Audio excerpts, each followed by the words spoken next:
થાય છે। હું ધોરણ 7 માં અભ્યાસ કરું છું। હું આજે ડોક્ટર બાબા સાહેબના વિશે કંઈક બોલવા માંગુ છું।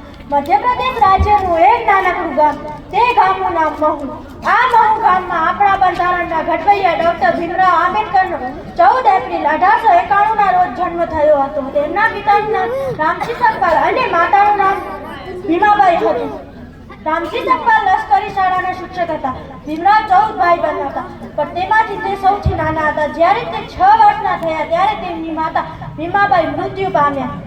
ત્યારે રામજી સકપાલે નિર્ણય કર્યો કે હું મારા નાનકડા ભીમને ખૂબ જ ભણાવીશ। ભીમરાવ દેખાવડા અને ભણવામાં ખૂબ જ તેજસ્વી હતા, પણ તે સમયે દલિત જાતિને ખૂબ જ નીચી ગણાતી, એટલા માટે શિક્ષક તેને ક્લાસરૂમથી બહાર બેસાડતા। તેથી નાનકડા ભીમને ખૂબ જ લાગી આવતું।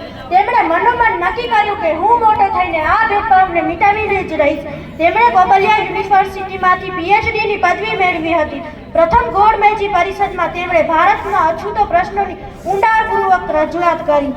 તે સરકારી લો કોલેજમાં પ્રિન્સિપલ રહ્યા। 26 જાન્યુઆરી 1950ના રોજ બંધારણ અમલમાં આવ્યું અને દેશ પ્રજાસત્તાક બન્યો। 6 ડિસેમ્બર 1956ના રોજ દિલ્હી ખાતે તેમનું અવસાન થયું।